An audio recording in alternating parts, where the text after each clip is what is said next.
이제 또 주일날 우리 예배가 됐습니다. 우리가 이렇게 예배 때마다 하나님께 드리는 찬양, 이 찬양 우리 마음을 모아주시고 또 우리 마음이 우리 이 찬양 드리는 우리 마음이 정성이 가득해서 하나님이 우리 예배를 기뻐 받으셨으면 좋겠습니다. 오늘 우리가 드릴 찬양, 우린 연약합니다. 주님 도와주소서. 주님 의지하는 이 찬양 같이 부르겠습니다.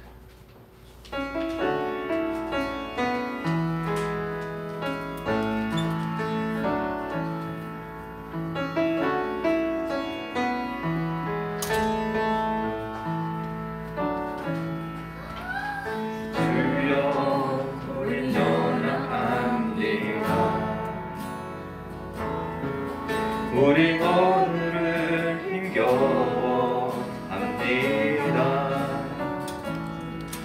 주 뜻 이루며 살기에 부족합니다. 우린 연약합니다. 우리 주님께 고백합니다. 우린 넘어집니다. 주여 우린 넘어집니다. 오늘 또 하루 실수합니다. 오늘 또 실수합니다. 주의 긍휼을 구하는 죄인입니다. 우리 주만 바라봅니다. 네. 아무는 주님의 은혜 온 세상 위에 넘칩니다. 가릴 수 없는 주 영광 온 땅 위에 충만합니다. 주님만이 길이오니 우리 그 길 따라갑니다. 우리 그 길 따라갑니다. 그 밤을 우리를 이루시니 주는 완전합니다. 주여 우리는 연약합니다. 주여 우리 하나님 앞에 나의 연약함을 고백합니다. 주님의 담대함이 내 속에서 하시기를. 우리 오늘을 힘겨워합니다. 주 뜻 이루며 살기에 부족합니다. 우린 연약합니다. 고백합니다. 주여 우린 넘어집니다. 주여 우린 넘어집니다.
찬송가 364장 내 주를 가까이 하게 하는 때 이 찬양을 제가 유튜브에서 그냥 우연히 듣게 됐고 한 주 동안 많이 들었어요. 많이 들으면서 특히 바이올린으로 이렇게 하는 게 너무 좋더라고요.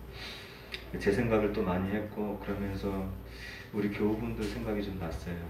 몸이 아픈 분들 지금 여러분이 몸 때문에 이렇게 치료받고 그러신다는 걸 알고 있는데 몸이 아픈 분들 또 우리 청년들 오늘 다솜민 씨 얘기가 또 왔어요. 그래서 얘기 우리 교회 못 나오고 있는 청년들 또 마음이 누구로 인해서 또 자기로 인해 상처받아서 하나님 원망하고 있을 사람들 이런 막 교우분들이 생각이 났어요. 그래서 오늘 우리가 이 찬양 부를 때 1절, 2절 그리고 부르고 우리 피아노 동희 선생님 반주에 맞춰서 한 1분 정도, 2분 정도 우리 교우분들, 아픈 분들, 교회 못 나오고 있는 분들 우리 주님의 사랑이 그들에게 임하시기 원하는 그런 마음으로 잠깐 기도하고 3절부로 마칠게요.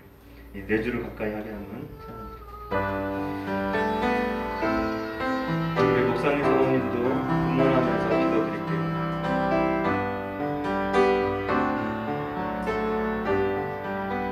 내 주를 가까이 내 주를 가까이 하게 하는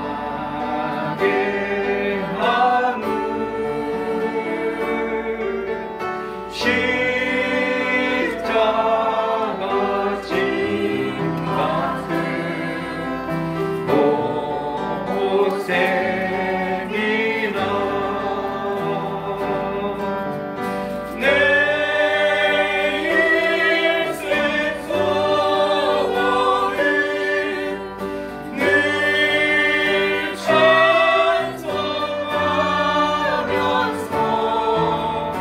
주께로 나아가니 원합니다. 내 고생하는 것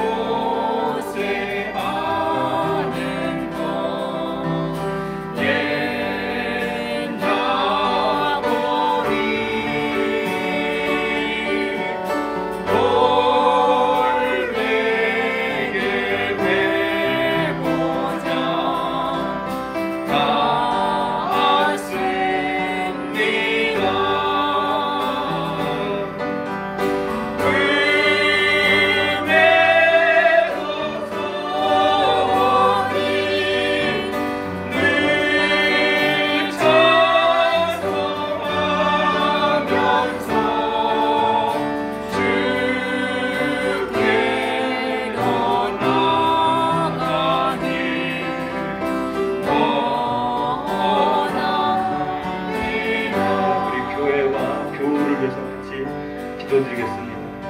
하나님께 간절히 기도드리겠습니다. 하나님, 우리를 긍휼히 여겨주시옵소서.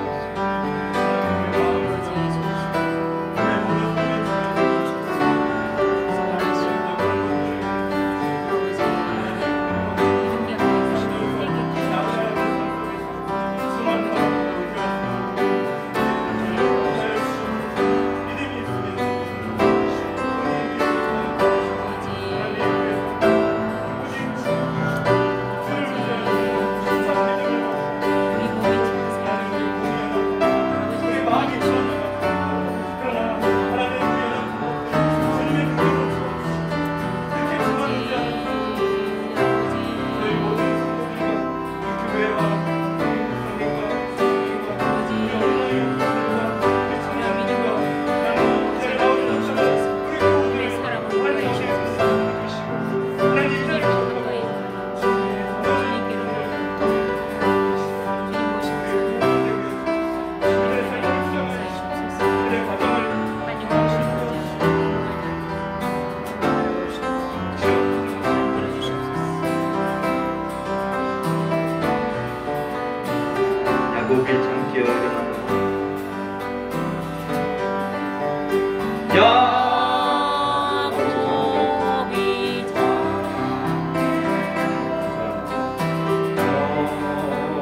은혜로다 천사 날 부르니 천사 날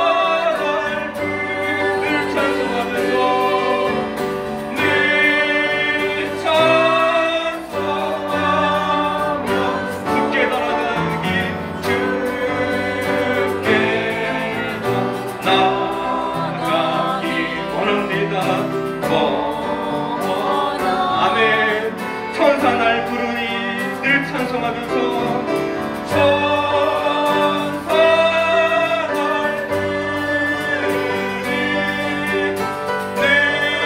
늘 찬송하면서 주께로 나아가니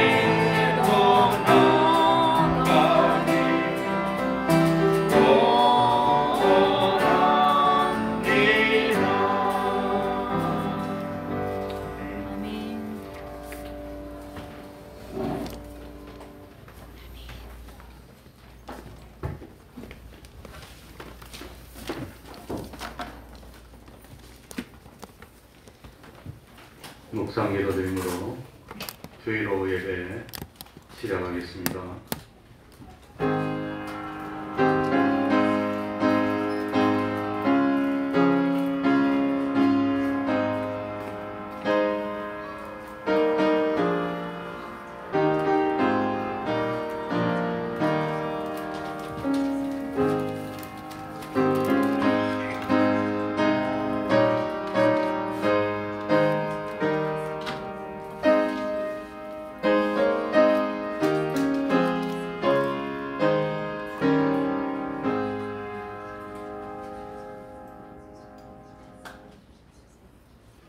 찬송 올리겠습니다. 찬송가 246장이 되겠습니다. 246장입니다.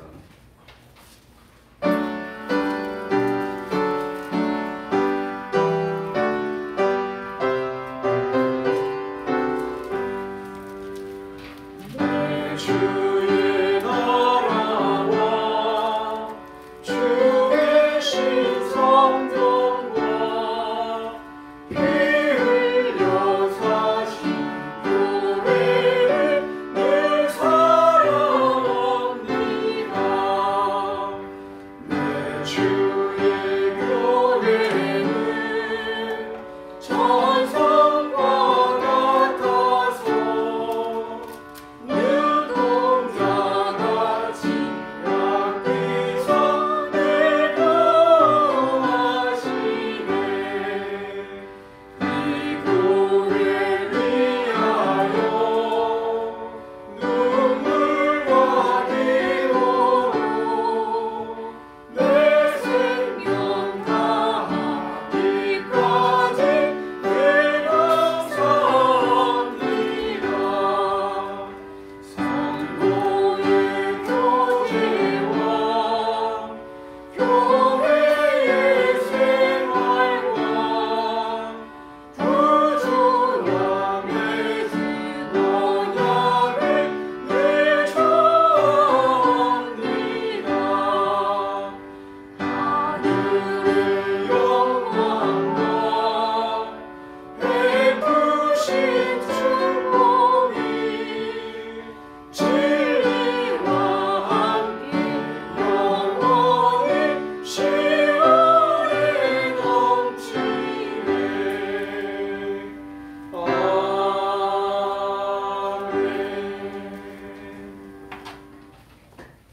이 시간에는 시편 67편을 교독하겠습니다.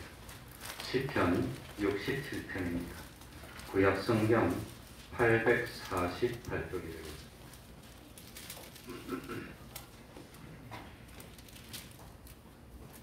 시편 67편입니다.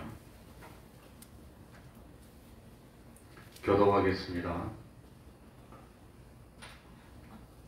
하나님은 우리를 긍휼히 여기사 복을 주시고 그 얼굴 빛으로 우리에게 비치사 주의 도를 땅 위에 주의 구원을 만방 중에 알리소서. 하나님이여 민족들로 주를 찬송케 하시며 모든 민족으로 주를 찬송케 하소서. 열방은 기쁘고 즐겁게 노래하시니 주는 민족들을 공평히 판단하시며 땅 위에 열방을 치게 하실 것이니이다. 하나님이여 민족들로 주를 찬송케 하시며 모든 민족으로 주를 찬송케 하소서. 땅이 그 소산을 내었도다. 하나님 곧 우리 하나님이 우리에게 복을 주시리로다. 다 같이 하나님이 우리에게 복을 주시리니 땅의 모든 끝이 하나님을 경외하리로다. 아멘. 이제 이 시간 예배를 위해서 통성으로 기도드리겠습니다.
하나님의 말씀 요한계시록 17장 14절입니다. 요한계시록 17장 14절입니다. 14절 한 절 말씀을 다 같이 읽도록 하겠습니다. 요한계시록 17장 14절입니다.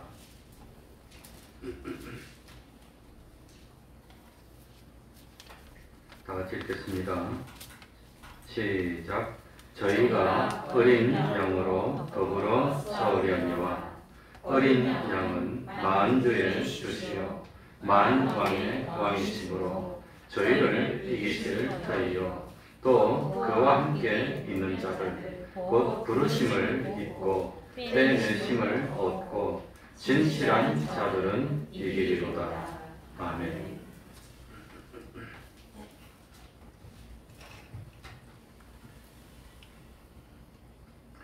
주님의 재림이 가까이 올수록 온 세계는 두 쪽으로 나누어지게 됩니다. 한쪽은 7머리 10뿔의 짐승에 속한 사람들입니다. 또 한쪽은 어린 양에 속한 사람들입니다. 짐승은 하나님을 반대하는 그런 어떤 존재를 나타낸 겁니다. 그러니까 참 짐승은 우리 성도들이 신앙생활을 하는 것을 방해하는 적그리스도의 세력이 짐승입니다. 주님이 오실 때가 가까워질수록 적그리스도의 세력이 점점 커지게 됩니다. 마귀의 세력입니다.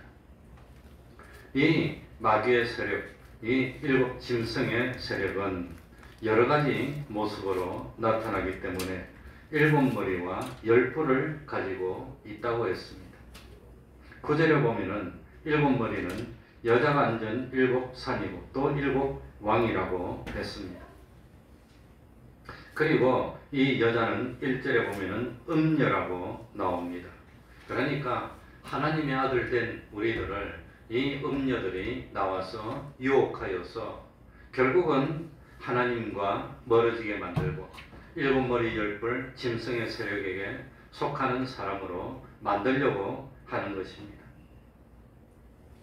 이 악한 자 안에 있는 세상은 사람을 미혹시켜서 하나님을 떠나게 만드는 세상입니다.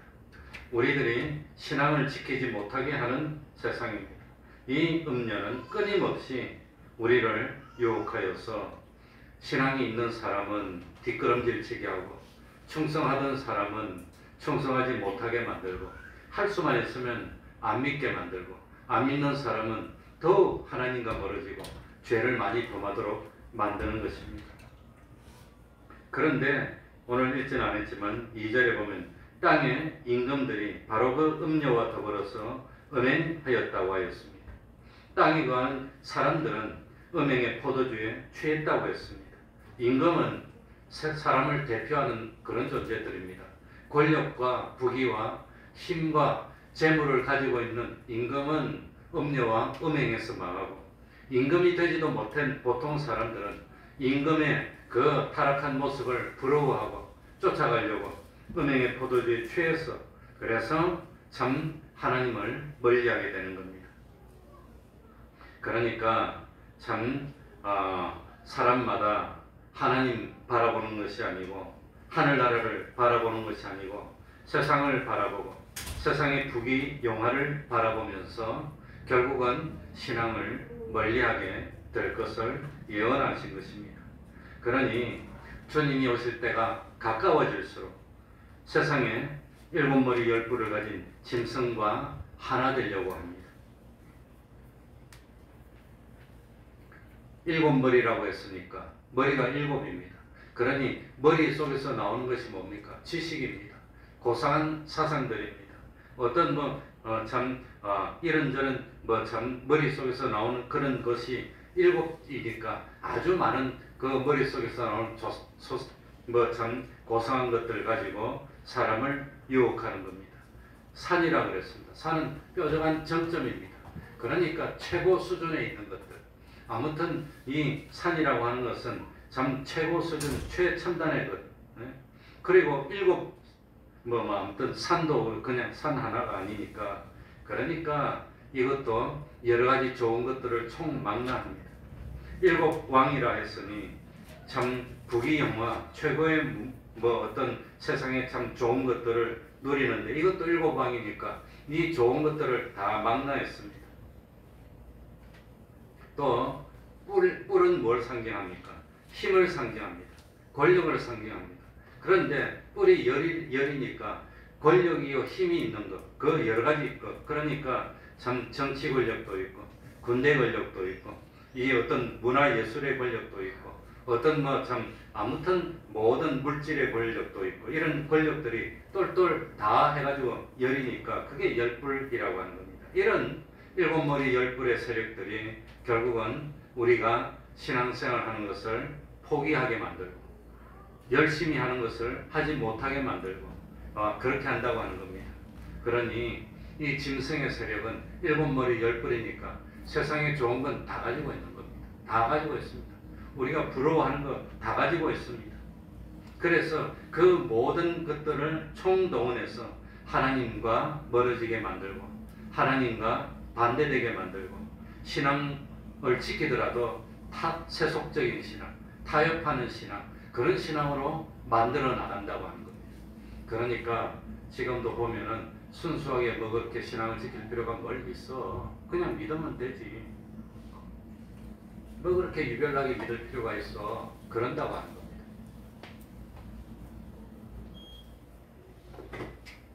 그러니까 참 이 말세가 되면 일곱 머리 열 뿔의 세력이 있는데 이 일곱 머리 열 뿔의 세력과 대항하는 것이 어린 양입니다. 그 일곱 머리 열 뿔하고 어린 양을 비교해 보면 대상이 되겠습니까? 싸움이 되겠습니까? 그런데 어린 양은 예수님입니다. 참된 하나님 중심의 예수교, 이 참 기독교가 어린 양입니다.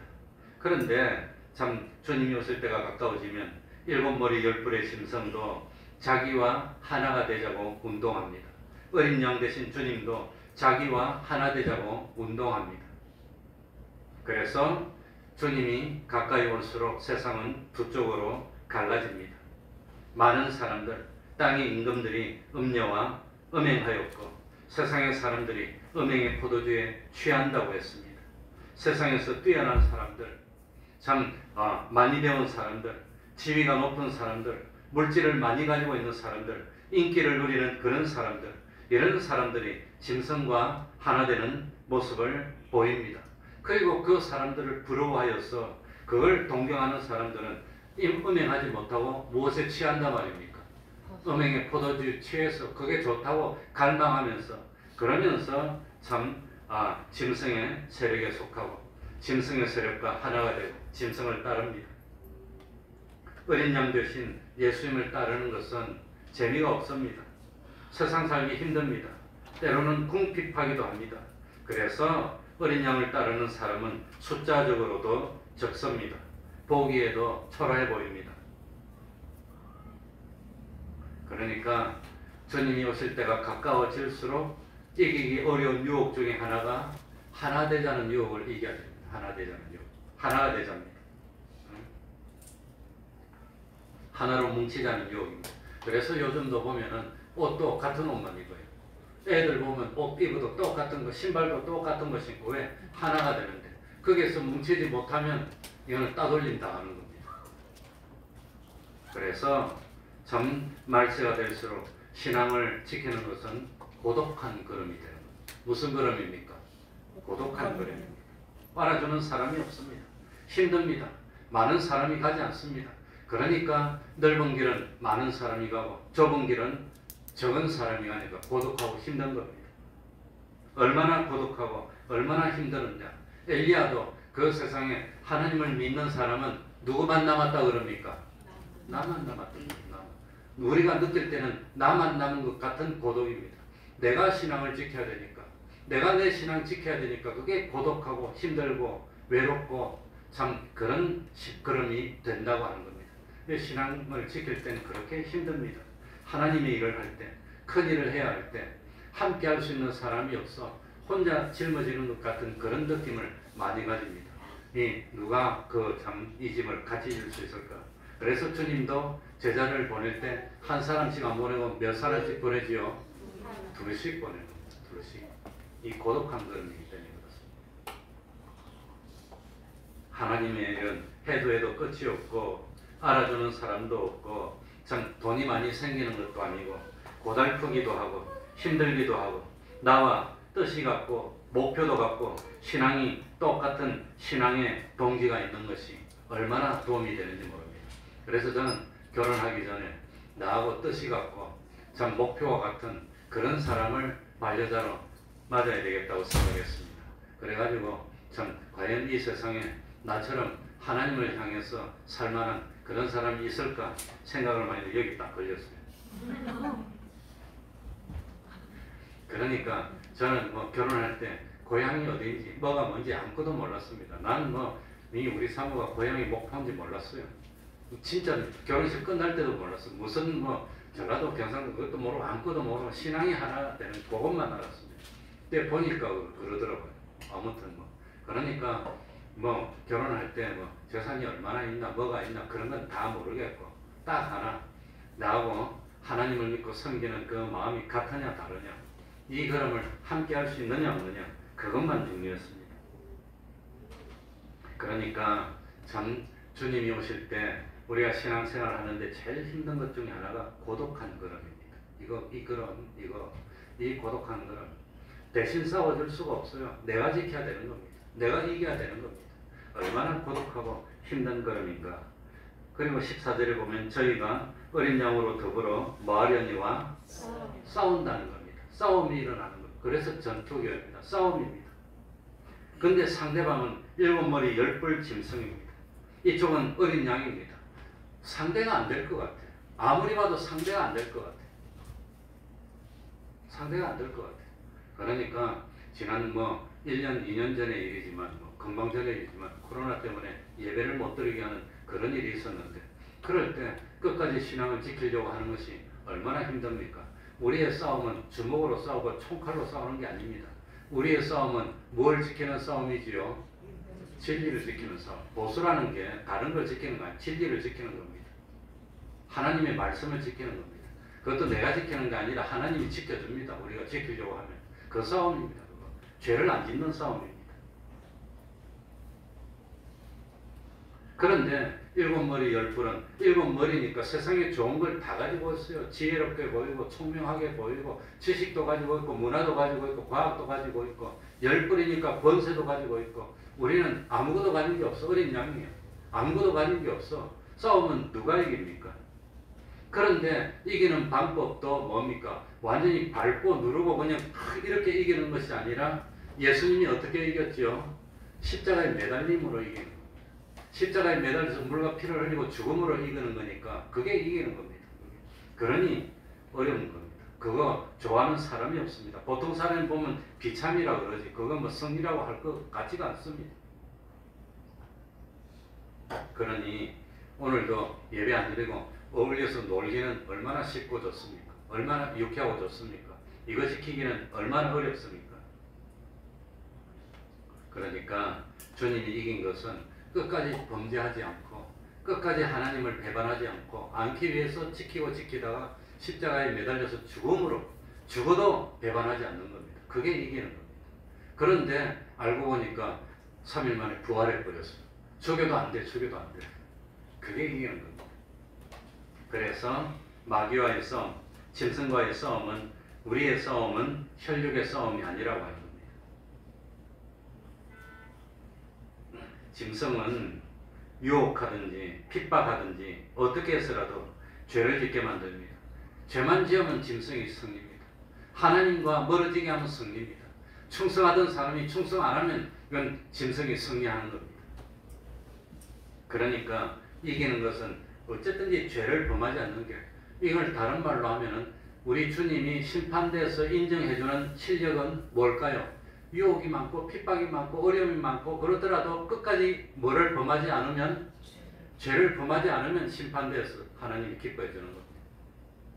하나님을 배반하지 않고 끝까지 하나님의 뜻을 이루려고 노력하면 그게 심판대에서 인정받는 거라고 하는 겁니다. 세상은 돈 잘 버는 실력입니다. 뭘 하더라도 축구를 잘하든지 피아노를 잘 치든지 공부를 잘하든지 뭘 만들든지 대한민국에처럼 박이 깨지더라도 의사가 돼서 난 먹고 살겠다는 어쨌든지 세상은 그런 걸 알아주지만 하늘나라에 영원히 살 때는 죄를 안 짓는 실력이 최고 실력입니다. 난 이렇게 핍박해도 죄를 안 졌어. 이렇게 어려도 내가 예배를 다 드렸어. 이렇게 어려도 내가 계속해서 충성했어. 그게 이기는 겁니다. 그겁니다. 하늘나라. 그래서 모세는 바로왕의 공주의 아들로서 세상의 모든 부귀와 권세를 얼마든지 누릴 수 있었지만 상주시는 하나님을 바라보면서 백성들과 함께 고난의 광야로 나갔다고 하는 그게 모세입니다. 그거 이기는 겁니다. 신앙을 지키려고 광야로 나간 겁니다. 애굽에 있으면 결국은 우상을 섬겨야 됩니다.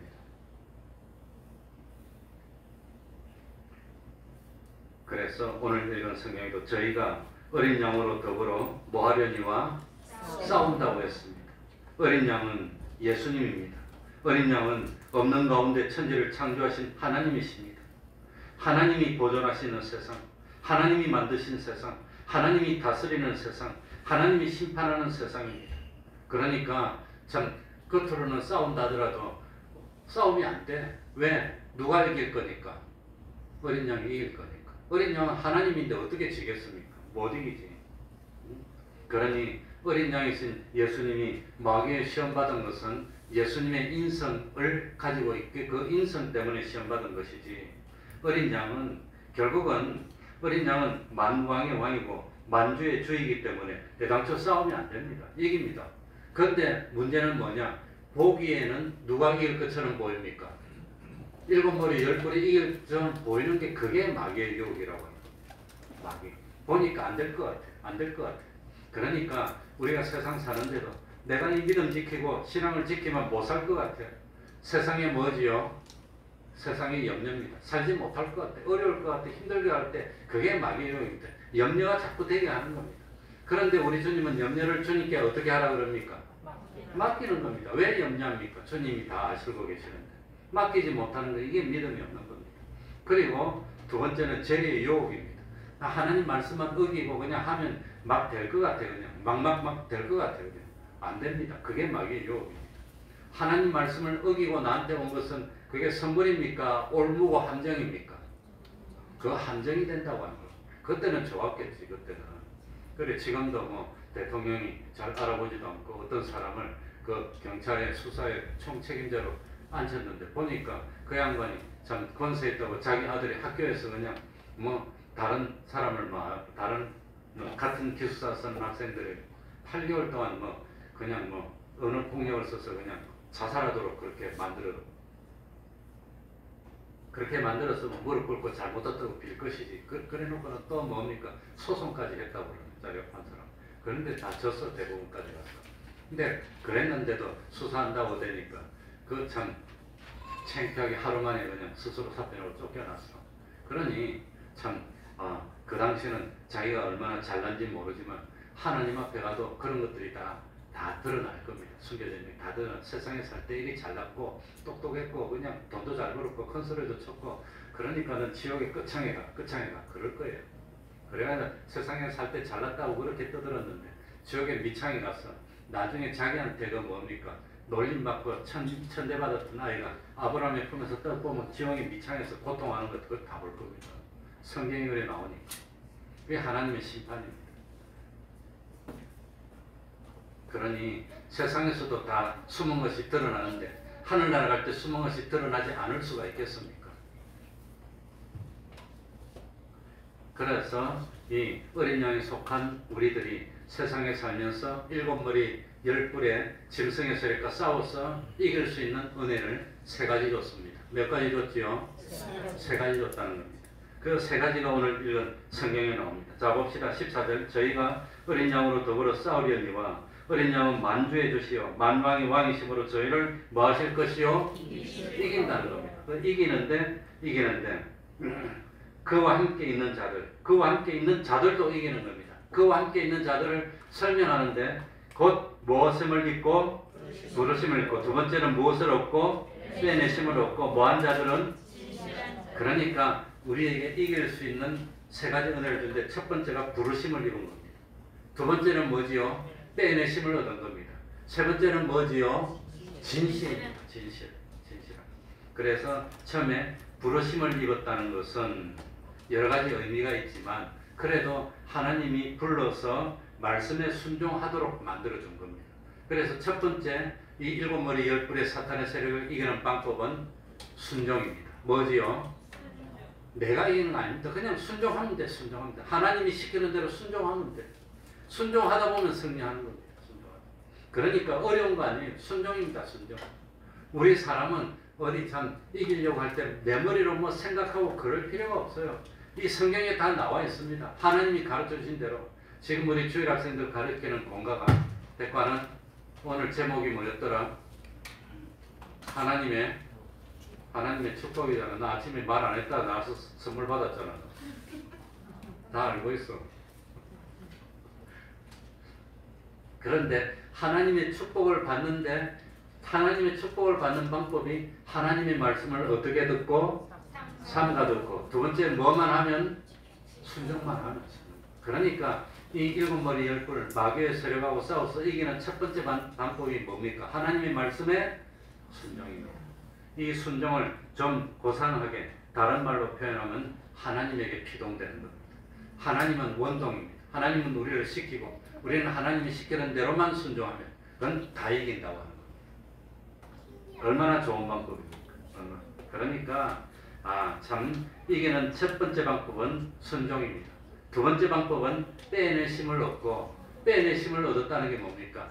여러 가지 많이 있는 것 중에 다 빼줬어요. 이걸 두 글자로 뭐라 그럴까요? 기독교 용어로 선택이라고 하는 겁니다. 하나님이 우리를 이길 수 있도록 다 선택받았어. 네? 우리는 선택받았으니까 안 믿는 사람과 달리 구별된 삶을 살아야 되는 겁니다. 우리가 구별된 삶을 살고 있습니까? 교회 문 딱 나가서 안 보이는 데 가면 그냥 이거 모르겠다고 똑같이 살고 있습니까? 그러니까 우리가 참 이 세상에서 하나님으로부터 선택받았으니까 지옥 갈 사람하고 우리 하늘나라 갈 사람하고 행동하는 것 말하는 것 보면 똑같아야 됩니까? 달라야 됩니까? 달라야 되는 거예요. 달라야 되는 거예요. 그 다른 것을 고상한 기독교 용어로 뭐라고 말할까요? 두 글자로. 그걸 거룩이라고 하는 거룩. 그래서 거룩해야 된다는 겁니다. 예수 믿는 사람은 거룩하게 해야 됩니다. 그러니까 예수 믿는 사람은 거룩해야 되니까 담배 필 때도 거룩하게 피면 됩니까? 멋지게 거룩하게 이러면 됩니까? 술 마실 때도 거룩하게 이리 마시면 됩니까? 그러니까 그러면 안 돼. 거룩이라는 것은 안 믿는 사람하고 달라야 되는 겁니다. 예수 믿는 사람이 제일 다른 것 중에 다른 게 뭐지요? 담배 안 피고. 두 번째는 뭐지요? 술 안 먹고. 세 번째는 요즘 젊은이들 뭐 신문에 나는데 뭐 하는 거? 드라그 딕트 하는 거. 약에 탐닉 안 하는 거. 그게 거룩입니다. 그러니까 달라야 될 거 아니에요. 안 믿는 사람하고. 예수 믿는 사람은 시장에 가서 물건을 사도 달라야 됩니다. 길거리 가도 달라야 되고 일을 해도 달라야 됩니다. 옛날에 있는 성장로님이 뭡니까? 수진초등학교 가서 하루에 4시간인가 몇 시간 일하고 일주일에 몇 번 일하면 한 달에 몇십만 원 받는 거 그걸 했는데 우리 장로님이 그래도 신앙이 있으니까 가가지고 쓰레기를 줬는데 다른 사람 그냥 놀고 시간만 때워 귀찮아서 일하고 억지로 앉아서 있다가 시간 되면 가고 하는데 우리 장로님은 그냥 쓰레기 있으면 4시간 아니 5시간 6시간으로 계속 쓰레기 다 줍고 다니는 거예요. 쓰레기를. 그래가지고 하루만 그런 게 한 달 내도록 와가지고 아침부터 그냥 쓰레기 다 줍는 거야. 그러니까 보다 나중에 교장 선생님 쫓아나오더니 손을 들더라고요. 어떻게 이렇게 그냥 생각해주냐. 아무 말도 안 하면 난 예수 믿는 사람이라고. 그 일할 때도 거룩입니다. 보든지 안 보든지. 그러니까 참 첫 번째는 무엇으로 이긴다 그랬지요? 하나님께 뭐 하는 것으로? 순종하는 것으로. 두 번째는 무엇으로 이겨요? 빼내심을 얻었어. 이거는 거룩으로 이기는 겁니다. 거룩으로. 그래서 거룩으로 이기고 구별된 삶을 살고. 세 번째는 뭐 하는 자는 이기리로다. 진실한 자들은 진실. 이게 사실은 이 진실하면 뭡니까? 다 됩니다. 그냥 순종도 되고 그냥 뭐 좀 거룩도 되고 진실이 뭘까요? 진실. 참 하나님에게 진실하다고 인정받으려면 어떤 사람이 진실하다고 인정받을? 자, 하나님이 세상을 무엇으로 창조하셨지요? 말씀으로 창조했습니다. 그리고 하나님이 말씀으로 창조했을 때 하나님 말씀 그대로 됐어요. 처음에 그냥 아무런 오염도 없고 범죄도 없고 하나님 말씀 그대로 창조된 모습을 보고 하나님이 보시기에 심히 뭐하였더라? 그게 좀. 그러니까 하나님이 볼 때는 하나님 말씀 그대로 딱 된 걸 보고 심히 좋아하는 겁니다. 하나님이 볼 때 그냥 좋아하는 거, 기뻐하는 거. 하나님이 좋다. 하나님이 좋다고 하는 것은 말씀에 하나도 마찰되는 게 없고 미달되는 것도 없고 어긋나는 것도 없고 반대되는 것도 없고 말씀 그대로 된 겁니다. 그대로 됐을 때 하나님이 보시기에 좋은 것이 되는 겁니다. 하나님이 보시기에 좋으면 그게 진실한 겁니다. 하나님이 보실 때 안 좋아, 이거 틀려서 그럼 그건 진실이 아닙니다. 그건 성이 아닙니다. 그러니까 하나님은 창조하실 때도 말씀으로 창조하시고 하나님은 다스릴 때도 말씀대로 다스리고 마지막에 하나님이 심판할 때도 무엇으로 심판하지요? 그러니까 하늘나라 들어갈 때 말씀대로 됐나 안 됐나? 말씀에서 좀 어긋난 거 있으면 다 못 들어가. 다 깎아낼 거야. 이 말씀대로 딱 된 것만 하늘나라 통과하는 겁니다. 하늘나라. 그러니까 이 참 우리 사람에게도 하나님의 말씀대로 된 그것만 하늘나라로 딱 통과하고 말씀대로 안 된 건 못 들어가는 겁니다. 그래서 마지막에 참 뭡니까? 하나님이 심판할 때 이게 참 말씀으로 심판할 텐데 그런데 우리가 다 배웠습니다. 사람은 판단할 때 무엇대로 판단한다 그랬지요? 무엇대로? 양심은 무엇대로 만들어진다 그랬지요? 지식대로. 그래 자기가 가지고 있는 지식 가지고 판단하는 거예요. 이렇게 하는 게 나을까? 이렇게 하는 게 나을까? 이렇게 하는 게 바른 걸까? 저렇게 하는 게 바른 걸까?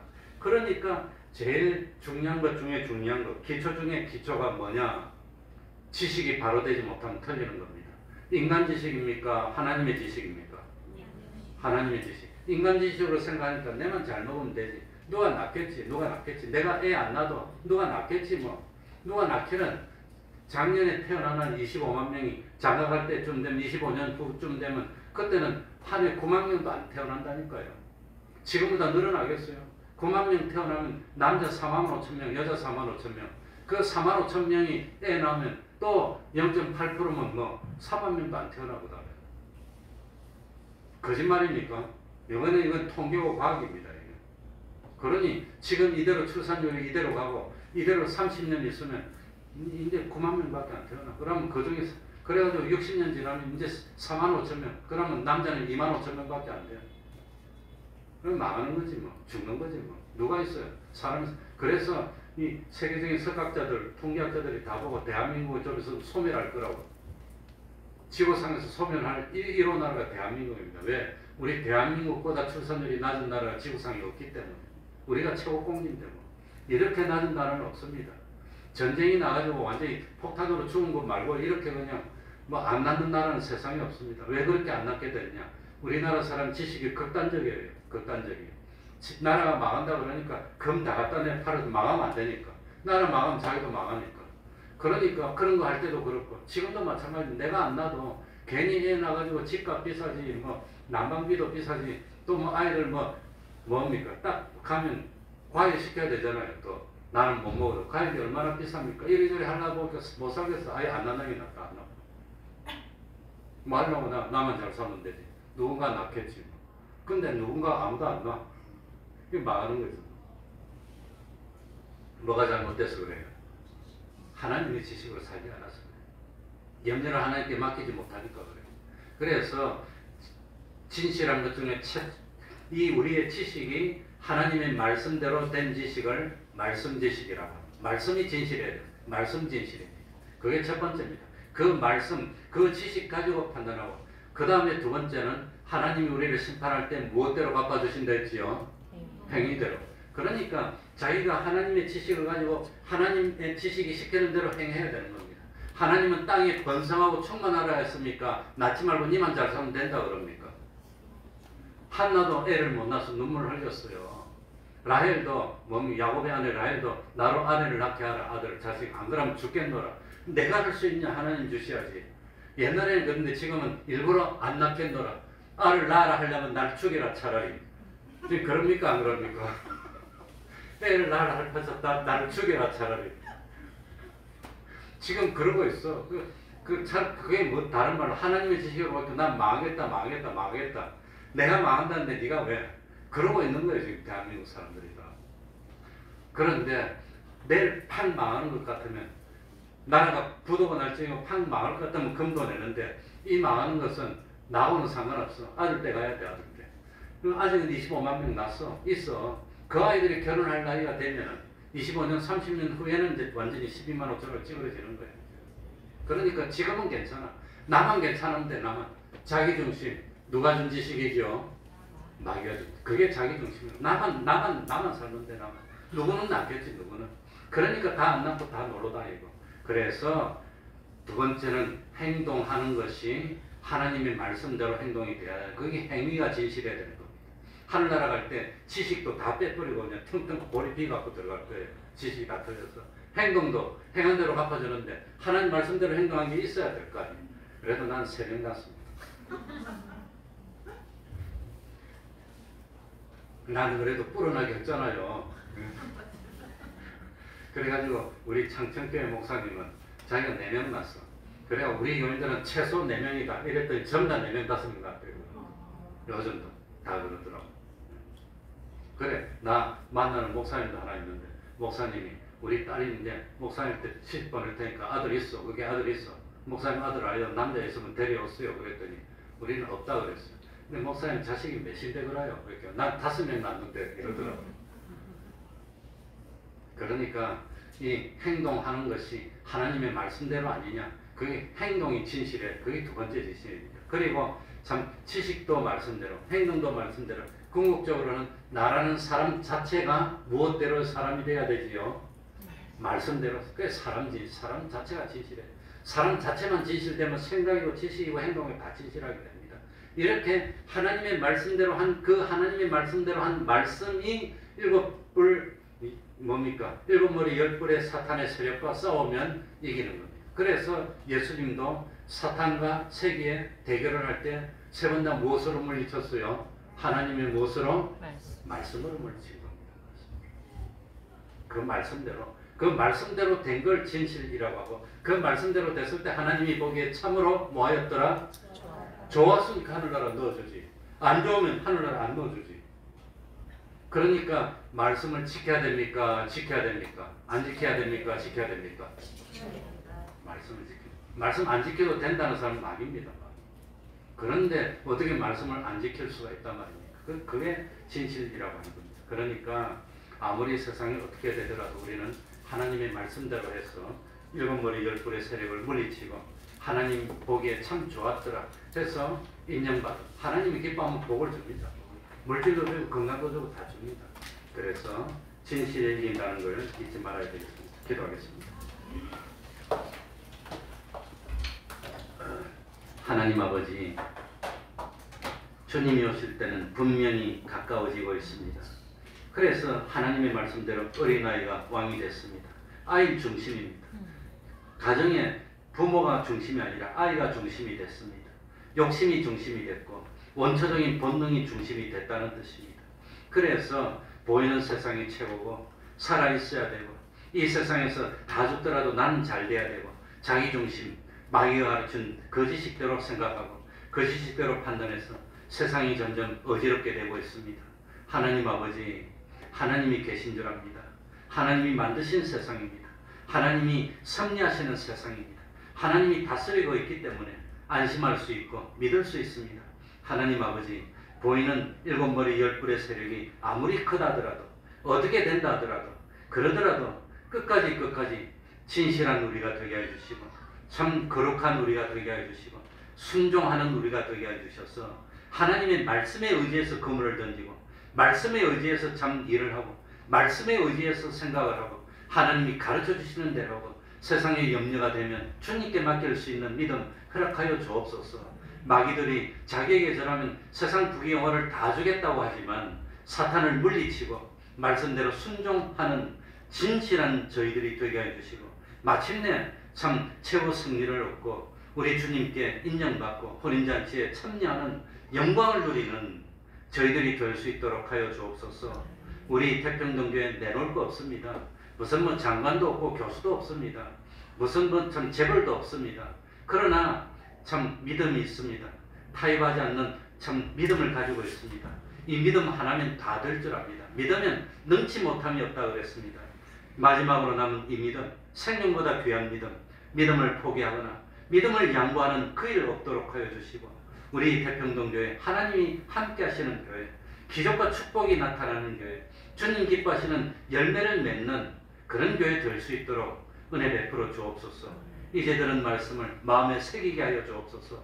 그리고 주님 오시는 그날까지 진실을 잃어버리지 않도록 하여 주시고 지식도 진실되고 행위도 진실되고 사람 자체도 진실되어서 적은 교회 같지만 거대한 교회요 세상을 감당하는 믿음의 그루터기 된 교회 될 수 있도록 은혜 베풀어 주시옵소서. 예수님 이름으로 기도하옵나이다. 아멘. 찬송 올리겠습니다. 325장.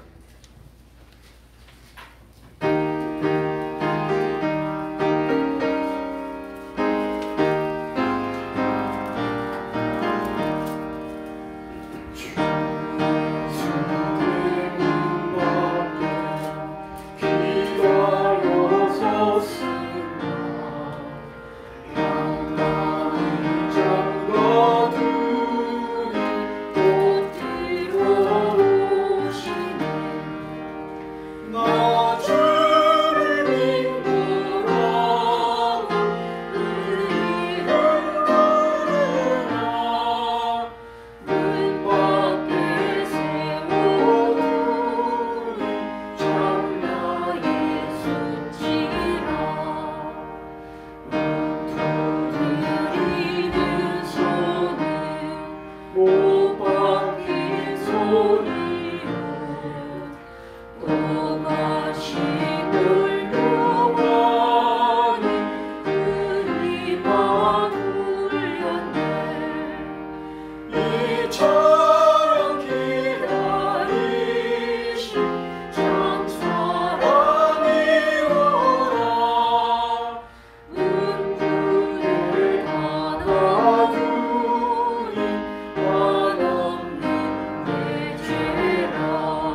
매일 30분 기도 잊지 마시기 바랍니다.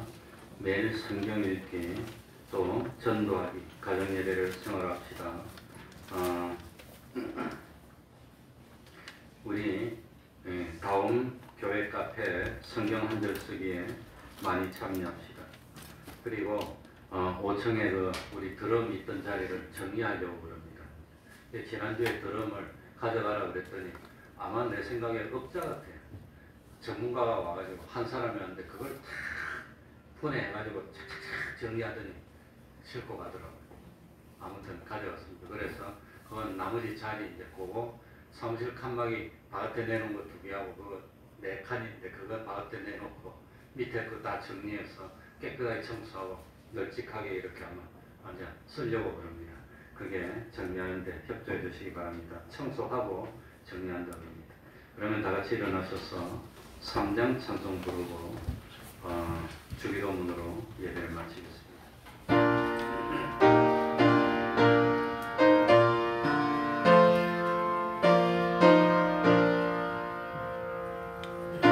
이 천지가 만물들아 복 주시는 주여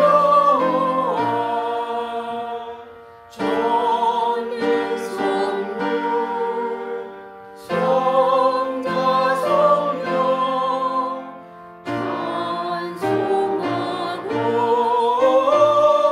찬송하세 아멘.